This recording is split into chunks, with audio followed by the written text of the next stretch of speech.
Boa noite a todos. É uma grande alegria estar nessa casa pela primeira vez, aqui nessa posição, que na verdade foi uma das primeiras casas espíritas que eu frequentei, lá ainda na minha infância, algum tempo atrás. E é muito bom estar de volta aqui. Agradeço o convite, agradeço essa oportunidade. Eu tenho duas amigas que são manicures e certa vez, sabendo que eu estudo um pouco a doutrina espírita, elas vieram me perguntar o que poderiam fazer para se proteger de energias, às vezes, que elas sentiam quando atendiam algumas clientes. O que elas poderiam fazer para, às vezes, não se sentirem esgotadas depois de atenderem algumas pessoas. Acredito que todos nós já passamos por essa situação, de depois de visitar um ambiente, nos sentirmos às vezes pesados, como se tivesse colocado um fardo nos nossos ombros. Ou quando conversamos com alguém, pessoas que trabalham principalmente diretamente com o público, não é?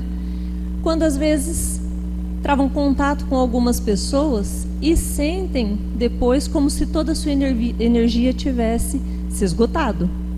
Todos já tivemos essa experiência em algum momento da vida. E elas vieram me perguntar o que poderiam fazer para se proteger. Justamente naquela época, naquela ocasião, eu estava estudando uma obra espírita e estava já preparando até esse nosso assunto de hoje. Essa obra, que se chama Segurança Mediúnica,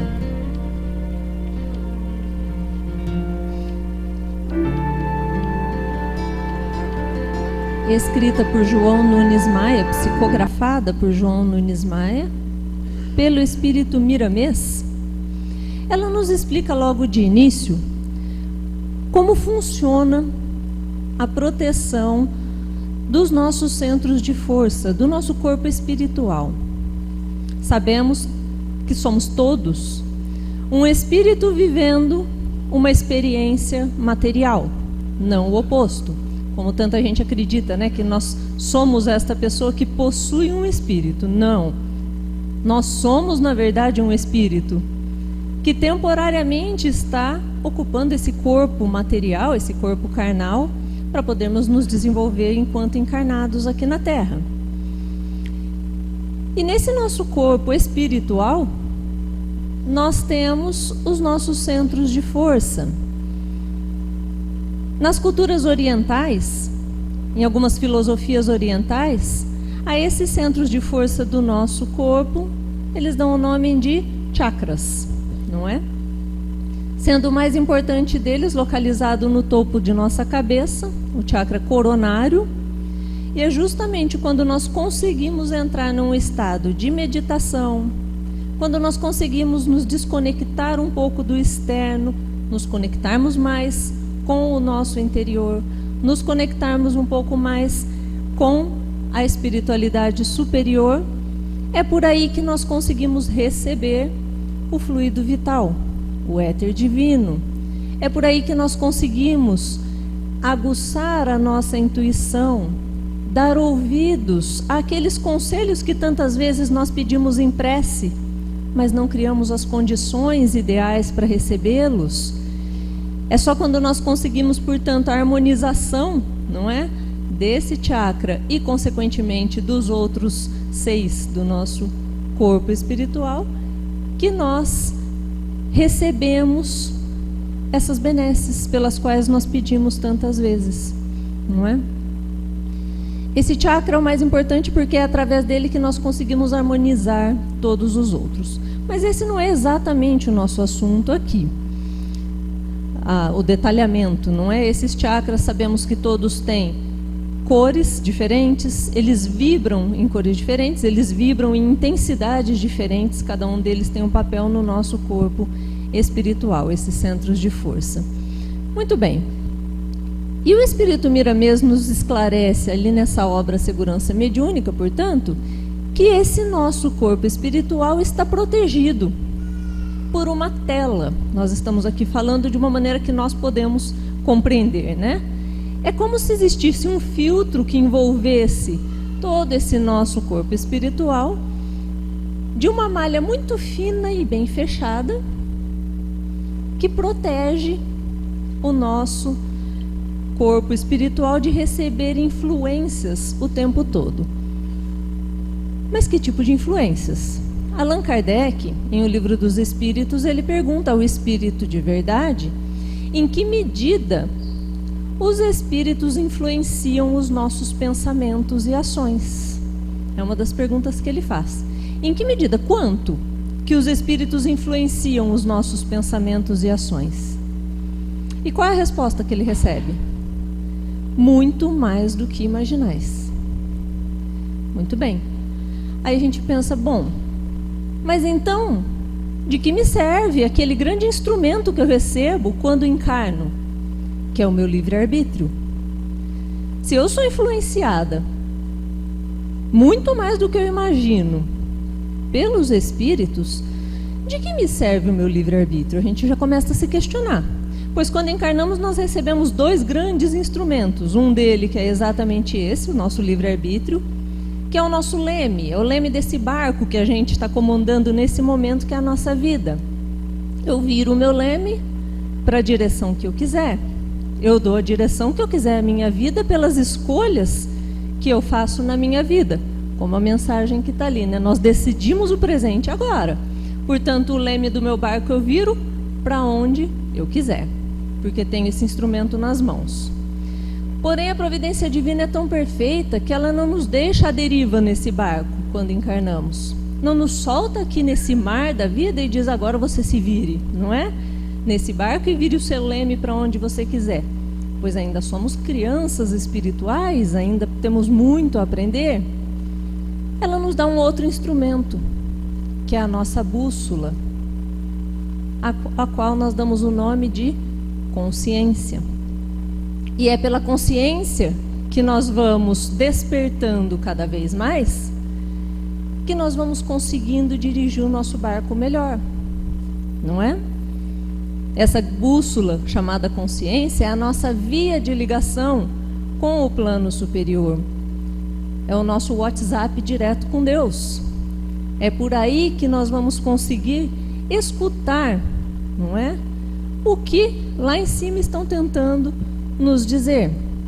E com o tempo nós vamos despertando cada vez mais, como dissemos, quando conseguimos nos desconectar um pouco do externo, nos interiorizarmos, conseguimos conectar um pouco mais lá com a espiritualidade superior, que nós despertamos um pouco mais a nossa consciência. E aí sim esses dois grandes instrumentos passam a ser importantíssimos e muito úteis, não é? Na nossa vida.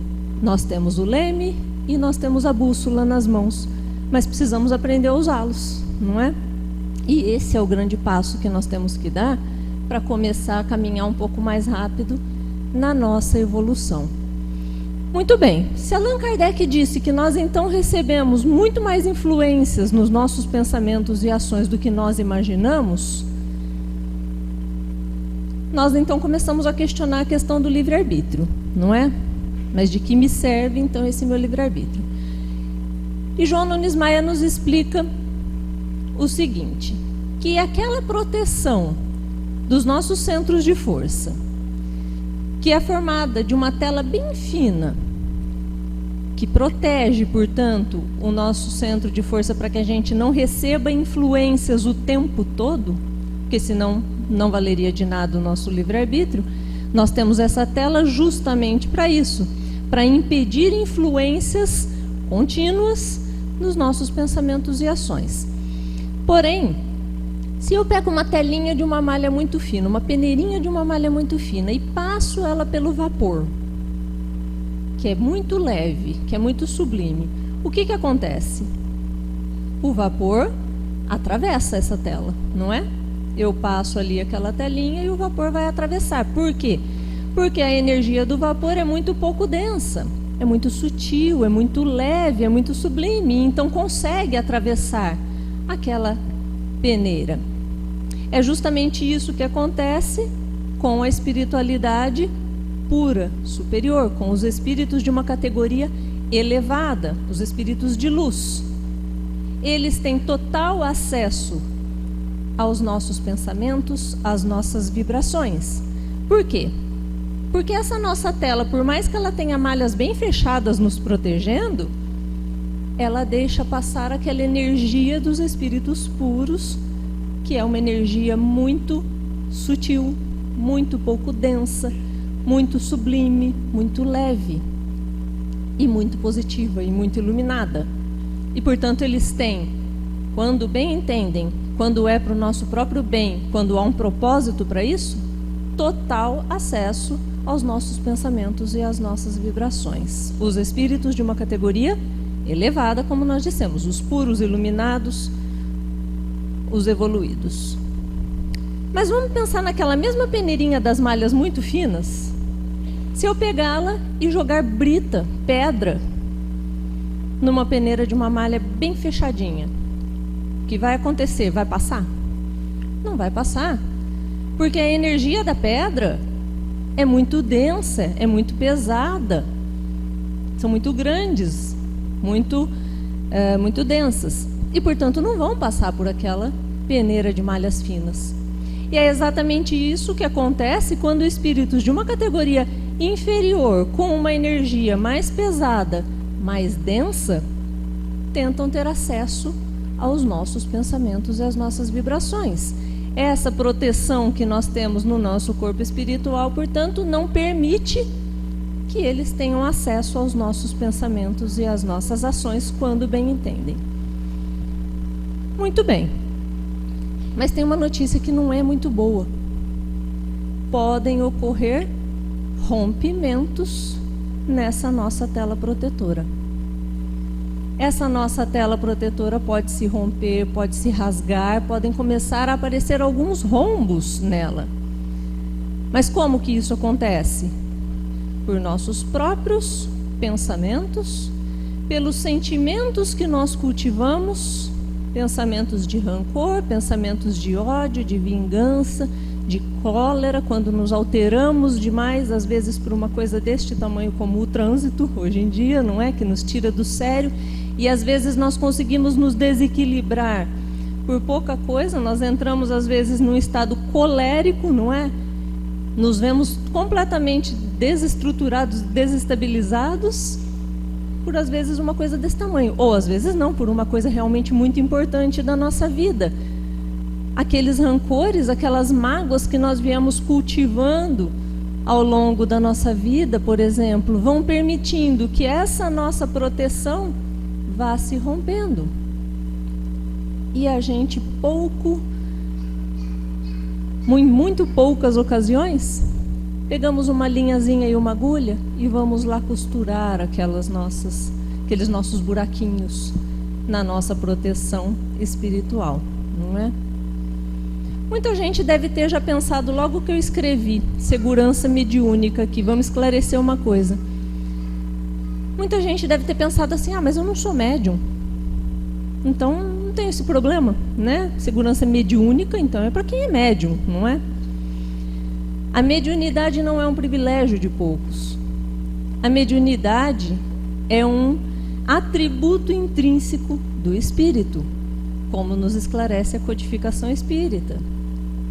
Ela é um atributo intrínseco do espírito. Isso quer dizer o quê? Que todo espírito tem em si plantada essa semente da mediunidade. O que nos difere muitas vezes é o grau em que nossas faculdades mediúnicas já estão desenvolvidos ou não, ao longo das nossas existências. Conforme nós vamos evoluindo e de acordo com merecimento ou de acordo com o nosso preparo, nós vamos desenvolvendo mais e mais essas nossas faculdades mediúnicas. Mas todos nós temos plantada em nós essa semente da mediunidade e, portanto, cabe a todos nós também cuidar dessa segurança mediúnica, que é sobre isso que nós estamos falando, não é? Como nós dissemos, nós podemos então provocar algumas aberturas nessa nossa proteção. espiritual, e a partir do momento que essa proteção passou a ficar mais aberta, eu posso começar a sofrer influências de todo tipo de espírito, não mais apenas dos espíritos evoluídos e puros que têm total acesso às nossas vibrações, mas também de espíritos zombeteiros, de espíritos oportunistas, de espíritos que cultivavam o mesmo vício que nós andamos cultivando agora nessa nossa vida e que se aproximam de nós para vampirizar aquela energia que nós proporcionamos a eles pelos nossos vícios. Mas como assim, né? Como funciona isso? Um espírito que durante a vida encarnado cultivava o vício de álcool, vamos dizer, de consumo de álcool. Ele desencarna. Quando nós desencarnamos, nós chegamos do lado de lá exatamente como quando daqui saímos. Com os nossos mesmos desejos, as nossas mesmas vontades, com os nossos mesmos defeitos, com as nossas mesmas qualidades, nós carregamos no nosso perispírito quando desencarnamos tudo aquilo que nós vivemos aqui. Os nossos traços de personalidade, inclusive os nossos rancores, as nossas mágoas, não é? E inclusive os nossos vícios, as nossas vontades, os nossos desejos. E aí então o espírito desencarna, mas continua muito preso ainda à vida material. Se nós também cultivamos o vício do consumo exagerado, por exemplo, de álcool, e essa nossa proteção espiritual está cheia daqueles buraquinhos, nós estamos, portanto, vulneráveis, não é? O que vai acontecer? Pode ser que esse espírito se aproxime de nós e sugue essa energia enquanto nós estamos ali naquele momento consumindo a droga, e suga a nossa energia porque ele precisa se suprir ainda para que ele possa saciar a sua vontade, o seu desejo daquele vício que ele cultivava quando estava encarnado. Então isso é só um dos exemplos, né, que nós estamos dando como funciona nesse caso a vampirização, digamos assim, da energia. E quando nós damos então essa abertura é que nós ficamos vulneráveis a essas influências. Todo mundo aqui já deve ter tido a experiência.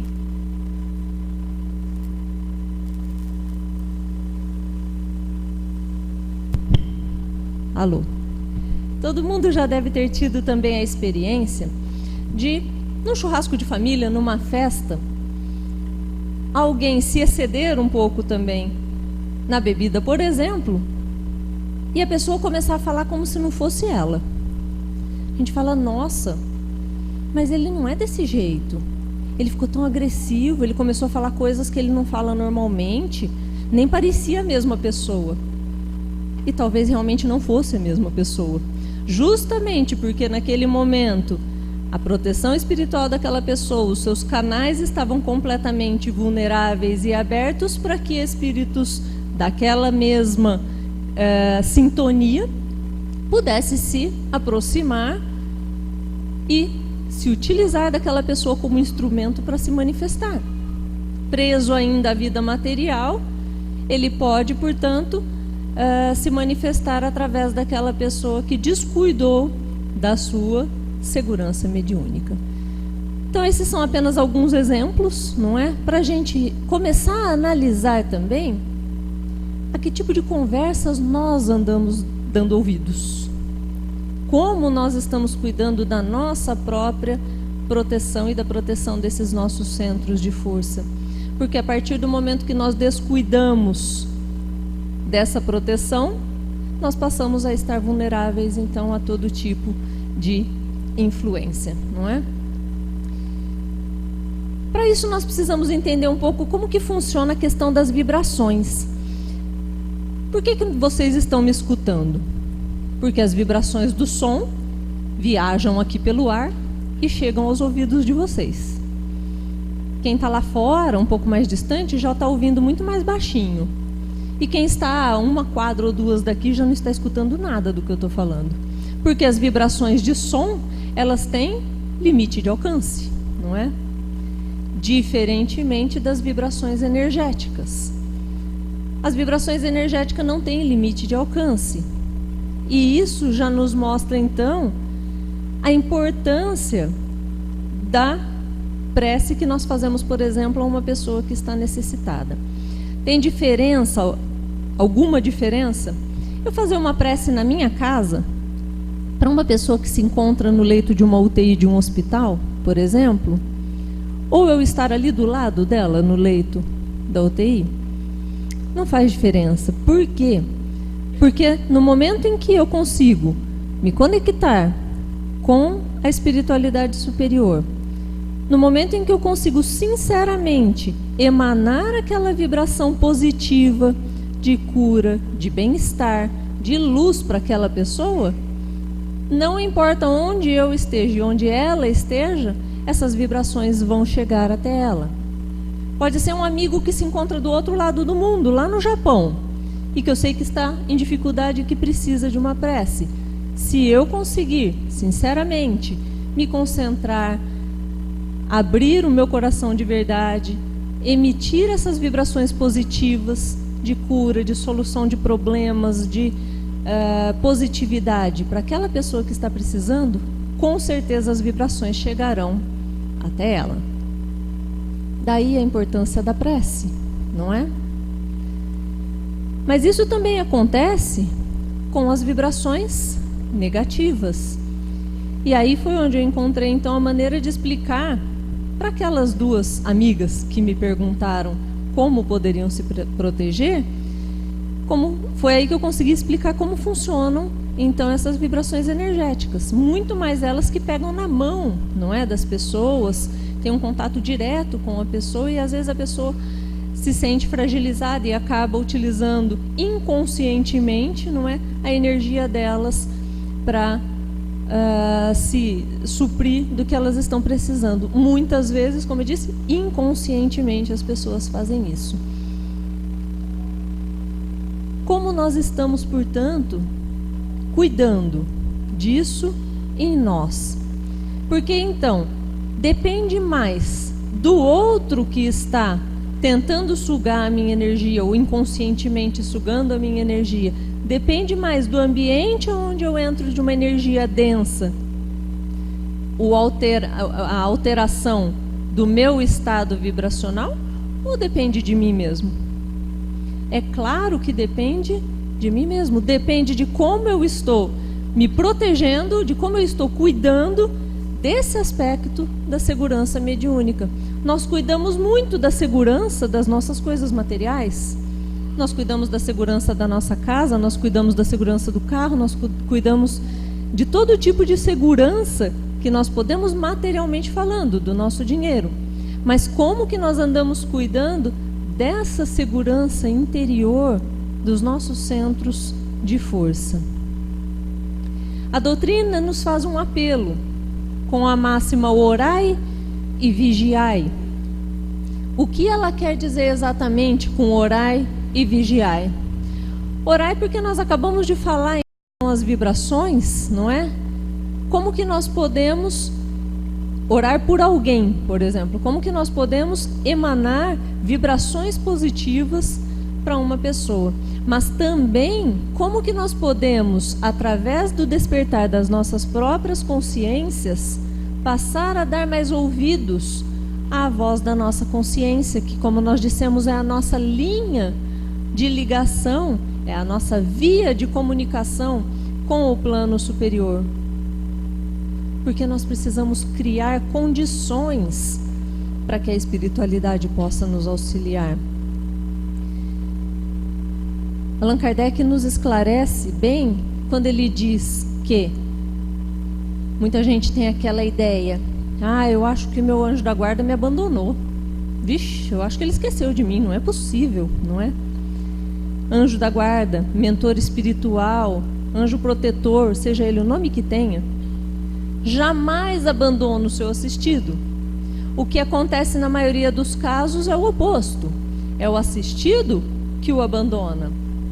É nós que muitas vezes deixamos de dar ouvidos ou deixamos de criar condições vibratórias propícias para que eles trabalhem em nós, para que a gente consiga receber aquelas vibrações que nós tanto pedimos, para que nós consigamos receber os conselhos que nós solicitamos tantas vezes da espiritualidade superior, mas que não criamos condições para que eles nos auxiliem. Não conseguimos entrar numa sintonia, num padrão vibratório que permita receber, escutar, não é? A voz da consciência, que é essa nossa linha de ligação direta lá com o plano superior. Quando nós falamos também em vibrações e no alcance que as vibrações podem alcançar, podem chegar, inevitavelmente a gente começa a pensar num assunto que a doutrina sempre nos fala bastante, nos esclarece muito, e existem obras específicas a respeito disso, que é a obsessão. Em geral, quando nós lemos as obras espíritas, a gente ouve muito falar sobre a obsessão. Quando a gente ouve falar em obsessão, a gente logo pensa do desencarnado para o ser encarnado, não é?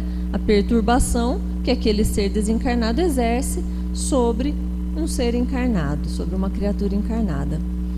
Mas, na obra O Céu e o Inferno, uma das obras básicas da doutrina espírita, Allan Kardec nos esclarece que não existe apenas um tipo de obsessão.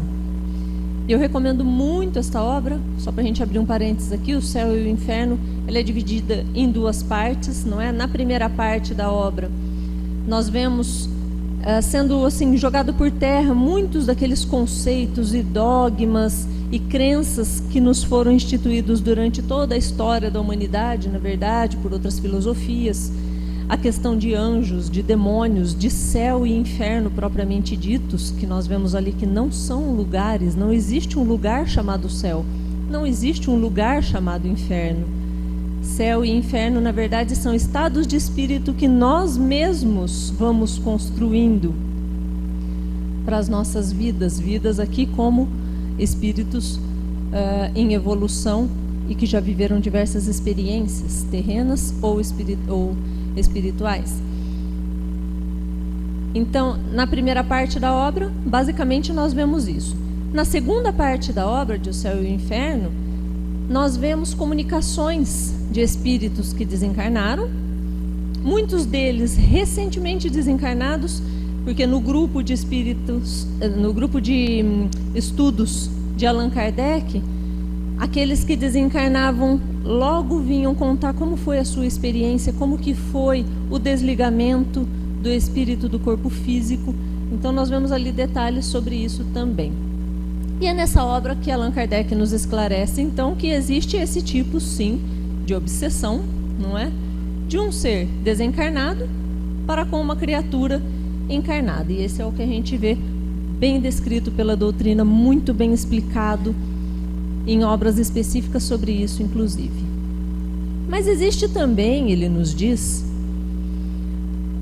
aquele tipo de obsessão do encarnado para com o desencarnado.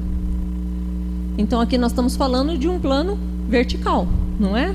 Ou o desencarnado que com as suas vibrações influencia e perturba uma criatura encarnada, ou do próprio encarnado que também consegue perturbar com as suas vibrações uma criatura que desencarnou. Muita gente está falando, mas como que isso é possível? Não é? Um exemplo, também tem uma outra amiga, uma senhora, que perdeu a sua mãe com 88 anos. A mãe tinha 88 anos e desencarnou. Estava doente e acabou desencarnando. A filha que aqui ficou, isso já faz mais ou menos uns 5 anos, a filha que aqui ficou não aceita de maneira alguma a mãe ter desencarnado. E cobra isso da mãe que já partiu. Com perguntas do tipo, como você pode fazer isso comigo? Por que que você me deixou aqui nessa situação? Com cobranças desse tipo, até hoje. Isso como que funciona para o espírito que desencarna? É claro que para ele o desligamento da vida material se torna muito mais doloroso. Imaginem para a mãe que desencarna vendo a filha numa situação dessa, que ficou aqui, não é? Passa a ser um suplício muito grande, uma tortura muito grande, o desligamento desse espírito da vida material, inclusive do seu corpo físico muitas vezes. Isso é um tipo de obsessão também, mas do oposto que nós falamos primeiro. Essa é a obsessão de um encarnado para com um desencarnado.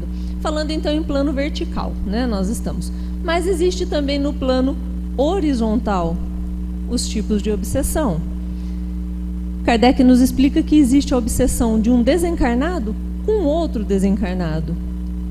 Como nós dissemos, quando saímos aqui da Terra, quando partimos, desencarnamos, nós chegamos lá no plano espiritual exatamente como quando saímos daqui. Ninguém vira anjo, ninguém vira santo, ninguém vai morar nas nuvens. Não, nós saímos com os nossos mesmos defeitos, com os nossos mesmos rancores, nós saímos com os nossos mesmos desafetos, se nós deixamos algum aqui na Terra. Nós continuamos tendo as mesmas sensações, nós continuamos muitas vezes tendo as mesmas necessidades, os mesmos desejos, não é? E muito bem, um espírito desencarna e deixa aqui na Terra um grande inimigo. Tempos depois, esse inimigo também desencarna. E quando chega lá no plano espiritual, aquele que foi primeiro, se ainda cultivar aqueles sentimentos inferiores ainda, de vingança, de ódio, de rancor, pode perseguir aquele que acaba de chegar lá no plano espiritual. Pode tornar, portanto, a sua vida além túmulo numa tortura, num suplício, não é? Ele passa a ser perturbado também quando chega no plano espiritual. Por isso, daí a importância de nós começarmos a resolver as nossas questões. Porque nós vamos chegar do lado de lá exatamente da mesma maneira. Nós vamos chegar do lado de lá exatamente com os mesmos sentimentos. Se aquele peso que nós andamos carregando, aquela bola de cimento presa ao nosso pé, dos nossos rancores e mágoas, que anda atravancando o nosso caminho, que anda ralentando a nossa evolução, não é? Se nós não nos livrarmos, enquanto ainda temos oportunidade aqui na Terra de resolver essas questões, provavelmente, muito provavelmente, nós chegaremos ainda no plano espiritual carregando essa bola de cimento presa ao nosso pé.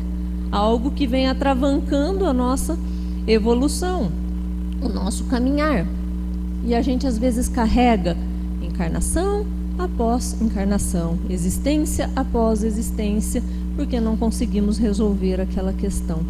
E oportunidades se apresentam o tempo todo para nós lapidarmos essas arestas, começarmos a lapidar um pouquinho essas arestas, não é? E existe o quarto tipo de obsessão, que é aquela que nós falamos logo de início, do encarnado para com um outro encarnado, não é? Essas influências que nós recebemos, que podem ter uma intensidade muito grande, ou serem leves, quando a gente simplesmente sente um pouco de mal-estar quando entra num local, ou sente um pouquinho de mal-estar com a presença de alguém, muitas vezes uma influência inconsciente daquela pessoa. Muitas vezes uma coisa bem significativa quando nós chegamos, às vezes até a desmaiar ou a ter problemas mais sérios por causa da energia densa de alguns locais que nós frequentamos. Esse já é o tipo que nós vemos então de uma obsessão de um encarnado para com outro encarnado, falando nesse caso no plano horizontal, não é? Aqui nós não vamos detalhar, não é o assunto de hoje, né? A questão da obsessão, mas, como eu disse, a doutrina nos oferece inúmeras oportunidades de estudar mais a fundo esse assunto. Mas então, como nós poderíamos aconselhar aquelas minhas duas amigas que perguntaram como se proteger, portanto? Como que nós podemos, então, proteger aquele filtro, aquela telinha de malhas bem fechadinhas que protege os nossos centros de força, o nosso corpo espiritual, que protege as nossas vibrações, que impede que nós recebamos influências de todo tipo? Como que nós podemos pegar a linha e a agulha e começar a costurar esses rombos que nós mesmos provocamos nessa nossa proteção, influenciando a nossa segurança mediúnica? Em primeiro lugar, nós precisamos criar um mecanismo, digamos assim, que é o que eu chamo de incompatibilidade. Eu chamo não, na verdade foi também incompatibilidade. Foi também o Espírito Miramês, por intermédio de João Nunes Maia, que nos deu essa palavra nessa obra Segurança Mediúnica. Como que os espíritos, como que as vibrações, as energias se afinizam? Por sintonia. Se eu lançar uma flecha aqui do chão, ela nunca vai chegar até no céu. E, portanto, se eu estiver com a minha sintonia elevada, com os pensamentos que eu cultivo, também num padrão vibratório elevado, os pensamentos que eu cultivo, o linguajar que eu utilizo, as atitudes que eu tenho, não só quando eu entro na casa espírita ou quando eu entro na minha casa, mas em todos os aspectos da minha vida, o tipo de pensamentos, de sentimentos, de linguajar e de atitudes que eu cultivo, se eles forem de uma categoria elevada, que tipo de sintonia que eu vou atrair? Também a de espíritos elevados, puros, que têm a mesma intenção que eu. Mas se por outro lado eu cultivo pensamentos derrotistas, pessimistas, cultuo a doença, que é o que acontece com muitas pessoas, ou seja, a minha sintonia vai baixando, ela vai criar compatibilidade com que tipo de sintonia?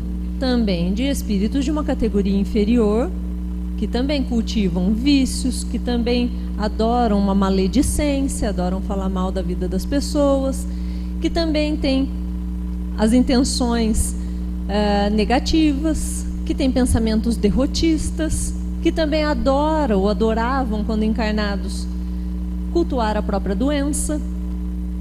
Tudo isso faz com que o meu padrão vibratório vá baixando e vá entrando na mesma sintonia de espíritos que também têm essa mesma intenção. O que nós precisamos, portanto, para não permitir aqueles rombos, para cuidar um pouco mais disso e começar a dar ouvidos às influências positivas, é criar incompatibilidade com as energias mais baixas e mais densas. É tentar criar mais compatibilidade, portanto, com energias em posições mais elevadas, com energias mais sutis, mais sublimes. Quando nós conseguimos meditar um pouco mais, nos desconectarmos um pouco dos nossos aparelhos eletrônicos, da vida externa, não é?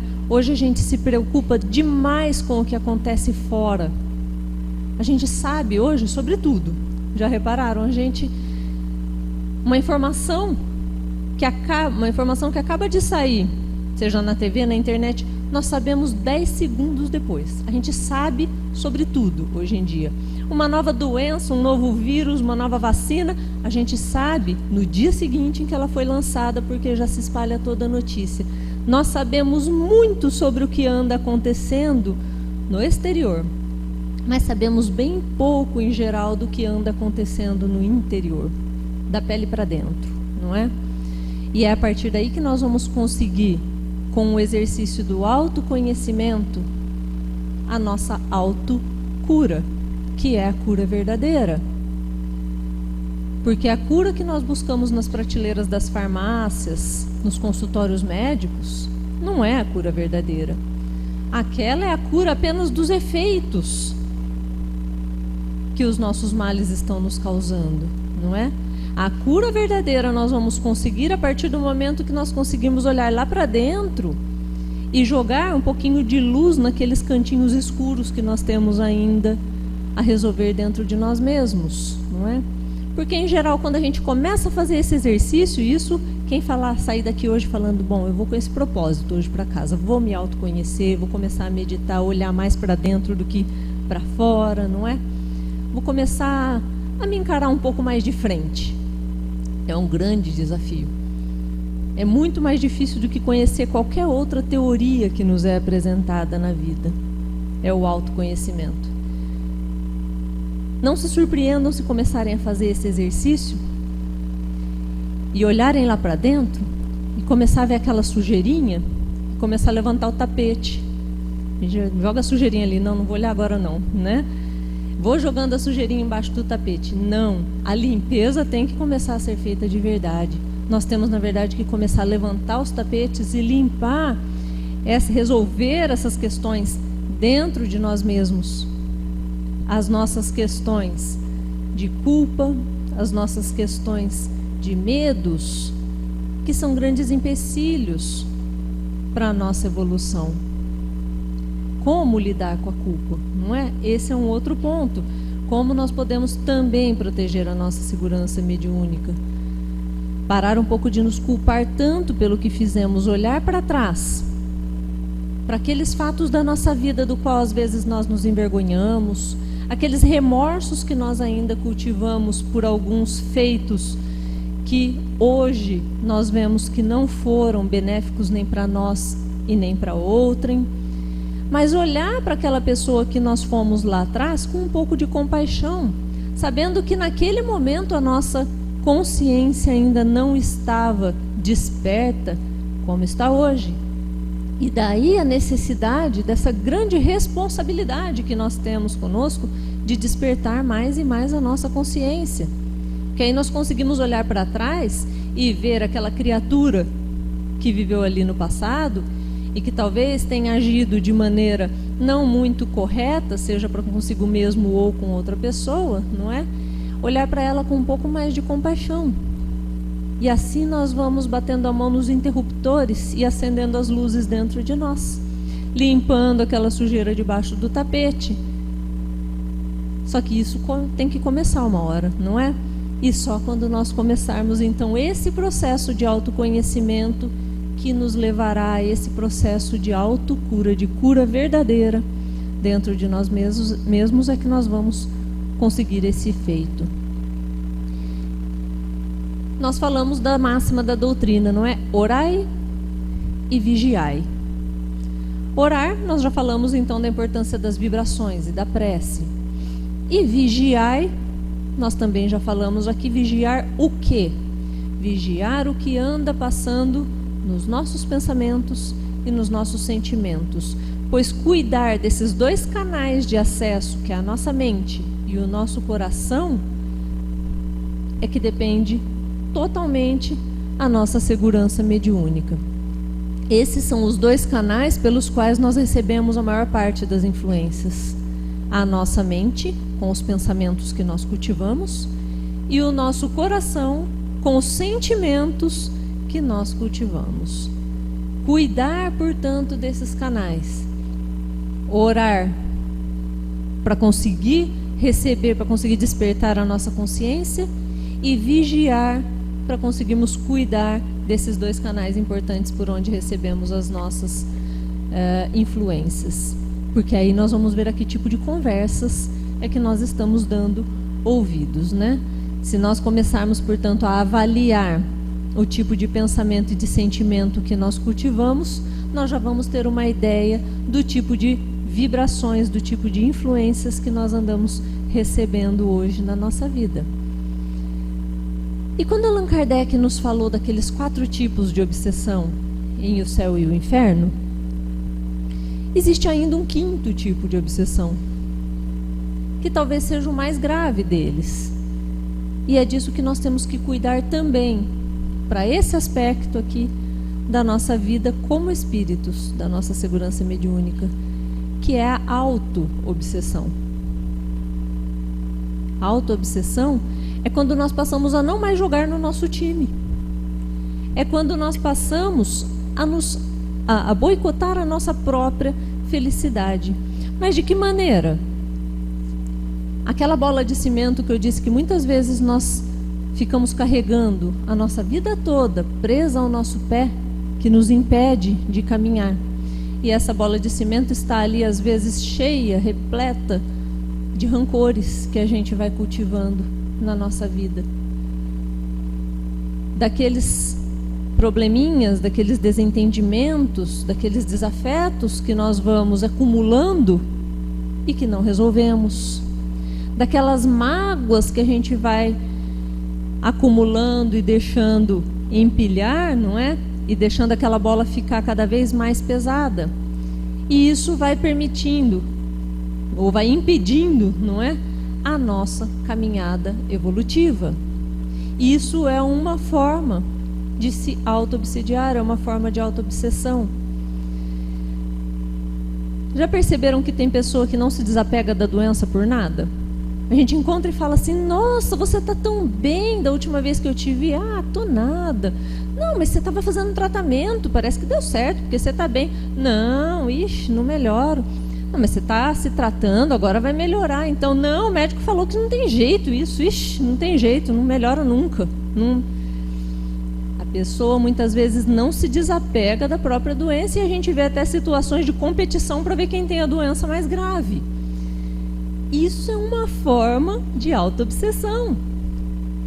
A gente às vezes não quer se desapegar de algumas coisas que estão impedindo a nossa caminhada.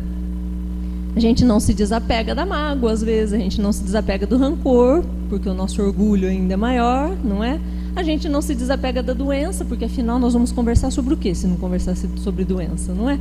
Então, tudo isso são formas de boicotar a nossa própria evolução. São formas de auto-obsessão. E disso nós temos que nos livrar, para começar essa limpeza da qual nós falamos ali no nosso interior. Vamos então, primeiro, nos posicionar, ou posicionar a nossa sintonia lá em cima, não é? Nos elevarmos a posições superiores para criar uma compatibilidade com espíritos também de uma categoria superior. Vamos deixar essa auto-obsessão de lado. Vamos encarar aqueles nossos desafios internos de medo e de culpa que nós carregamos. E assim nós vamos conseguindo pegar aquela linhazinha e aquela agulha e ir costurando essa nossa proteção espiritual que nós precisamos cuidar um pouco mais, que é a nossa segurança mediúnica. Que Jesus nos abençoe sempre o esforço nesse sentido e esteja dentro do coração de cada um de nós. Muito obrigada.